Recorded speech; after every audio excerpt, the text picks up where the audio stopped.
ವಿಜಯನಗರ ಜಿಲ್ಲೆ ಹೊಸಪೇಟೆಯ ವಿವೇಕಾನಂದ ಸರ್ಕಾರಿ ಹಿರಿಯ ಪ್ರಾಥಮಿಕ ಶಾಲೆಯ 1993-94ನೇ ಸಾಲಿನ 7ನೇ ತರಗತಿಯ ವಿದ್ಯಾರ್ಥಿಗಳ ಗುರುವಂದನಾ ಮತ್ತು ಸ್ನೇಹ ಸಮ್ಮಿಲನ ಕಾರ್ಯಕ್ರಮವು ನಗರದ ಪ್ರತಿಷ್ಠಿತ ಪ್ರಿಯದರ್ಶಿನಿ ಪ್ರೈಡ್ನಲ್ಲಿ ನಡೆಯಿತು. ಹಳೆಯ ವಿದ್ಯಾರ್ಥಿಗಳೆಲ್ಲ ಸೇರಿ ತಮ್ಮ ಜೀವನಕ್ಕೆ ಹೂವಿನ ಹಾಸಿಗೆ ಮಾಡಿಕೊಟ್ಟ ಗುರುಗಳಿಗೆ ಹೂವಿನ ಪುಷ್ಪಾರ್ಚನೆ ಮಾಡುವುದರ ಮುಖಾಂತರ ಸ್ವಾಗತಿಸಿದರು. ಅದೇ ರೀತಿಯಾಗಿ ಎಲ್ಲ ಹಳೆಯ ವಿದ್ಯಾರ್ಥಿಗಳು ಸೇರಿ ಈ ದಿನ ಕಾರ್ಯಕ್ರಮವನ್ನು ಯಶಸ್ವಿಗೊಳಿಸಿದರು. ಈ ಕಾರ್ಯಕ್ರಮದಲ್ಲಿ ಅಗಲಿದ ಚೇತನಗಳಿಗೆ ತಮ್ಮ ಶ್ರದ್ಧಾಂಜಲಿಯನ್ನು ಸಹ ಅರ್ಪಿಸಿದರು. ಈ ಕಾರ್ಯಕ್ರಮವನ್ನು ಅತ್ಯಂತ ಸಂತೋಷ ಸಂಭ್ರಮದಿಂದ ಹಳೆಯ ವ್ಯಕ್ತಿಗಳಾಗುವಂತೆ ರೂಪಿಸುವವರು ನಮ್ಮ ಗುರುಗಳು. ಅವರು ನಮ್ಮ ಬದುಕಿನ ಶಿಲ್ಪಿಗಳು. ಗುರುಗಳ ತಾಳ್ಮೆ, ಪ್ರೀತಿ ಮತ್ತು ಮಾರ್ಗದರ್ಶನದ ಮುಂದೆ ಅವ್ರು ಮೊದಲೇ ಹೇಳಿದ್ರು, ತಾಯಿಯೇ ಮೊದಲ ಗುರು. ಕರೆಕ್ಟ್.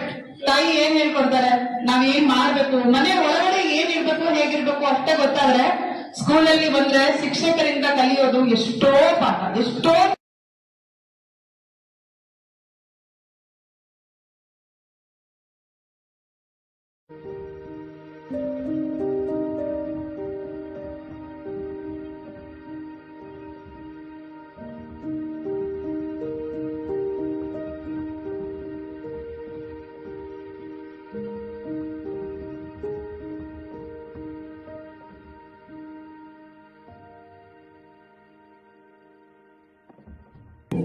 ತುಂಬಾ ಸಂತೋಷದ ದಿನ.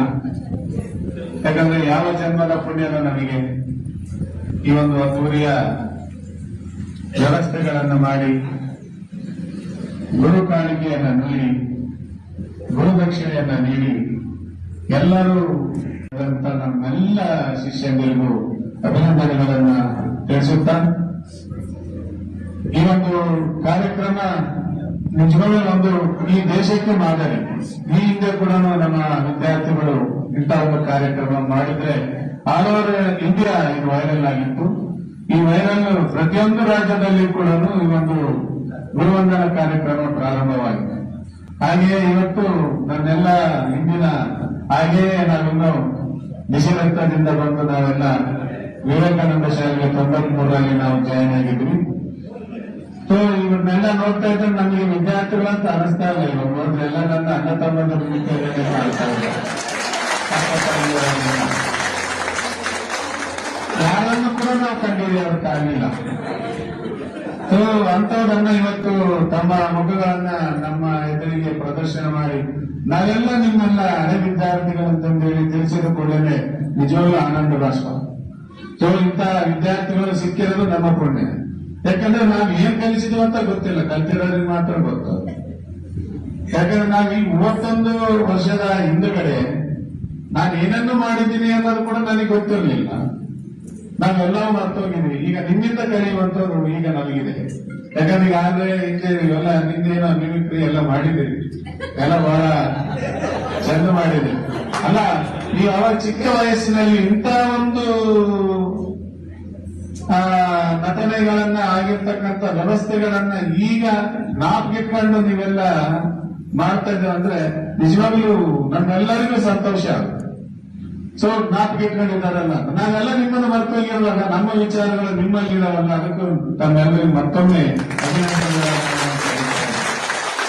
ಈಗ ನಾವು ಕೆಲಸಕ್ಕೆ ಹೋಗ್ತೀವಿ, ಏನಾಗಿದೆಯೋ ಗೊತ್ತಿಲ್ಲ.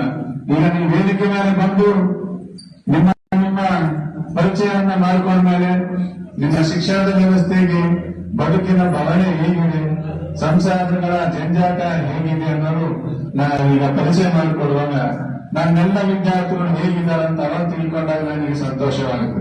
ಒಂದು ಒಳ್ಳೆ ಸ್ಥಾನದಲ್ಲಿದ್ರೆ, ಒಂದು ಒಳ್ಳೆ ಬದುಕನ್ನ ಕಟ್ಟಿಕೊಂಡಿದ್ರೆ ಮಾತ್ರ ಇವತ್ತು ಈ ಮಾಡಿದಂತ ಕಾರ್ಯಕ್ರಮ ನನಗದು ತುಂಬಾ ಅರ್ಥಪೂರ್ಣವಾಗಿರ್ತಕ್ಕಂಥ ನಾನು ಅಂದ್ಕೊಂಡಿದ್ದೀನಿ. ಹಾಗಾಗಿ ನನಗೇನು ಈ ವೇದಿಕೆ ಮೇಲೆ ಪ್ರಾಸ್ತಿಕವಾಗಿ ಮಾತನಾಡೋದಕ್ಕೆ ಅವಕಾಶ ಮಾಡಿಕೊಟ್ಟಿದ್ವಿ. ಸುಮಾರು ಇಲ್ಲಿ ಆಗ್ಲೂ ಕೂಡ ಬಯಸೋದೇನಂದ್ರೆ ಸರ್ಕಾರಿ ಶಾಲೆಯಲ್ಲಿ ಓದಿದಂತ ಎಲ್ಲ ವಿದ್ಯಾರ್ಥಿಗಳು ಏನೆಲ್ಲ ಆಗಿರ್ತೀರ